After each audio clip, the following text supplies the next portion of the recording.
J'ai ressenti une grande attente, à la fois par l'importance de l'événement et de la personnalité d'Obama.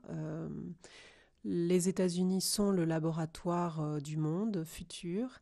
Ils concentrent en eux à la fois le pire et le meilleur, les plus grandes dérives que l'on peut craindre de la société néolibérale, et en même temps les contrepoisons, notamment dans la figure d'Obama, qui a été un symbole assez extraordinaire d'une minorité, de l'excellence de l'éducation américaine, des sens des valeurs de la famille, mais aussi du care, du soin des autres, dans ce qu'il avait notamment réalisé comme juriste.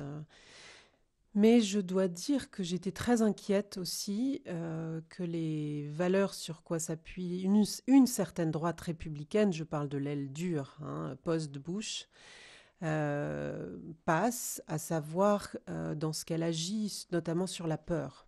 Hein. Elle exploite la peur que le monde change, la peur des minorités, la peur de... Et je pense que chaque fois qu'un système démocratique se couche devant nos peurs, c'est le pire qui peut en ressortir et que on le sait depuis la Seconde Guerre mondiale, on n'est jamais à l'abri de cela. Donc j'imagine que son élection a été pour vous un soulagement. Un grand soulagement, une grande joie, vraiment, et j'étais étonnée de voir par les amis américains et puis la traduction de son discours à quel point ça avait suscité une ferveur. Je pense donc que contrairement à ce qu'en ont dit certains médias, à savoir qu'avant il était un symbole et que maintenant c'était de la réelle politique. Non, il est resté un symbole et il a fait des réformes beaucoup plus importantes que ce qu'on en a dit parfois. C'est vrai, il a su se heurter à des lobbies très importants.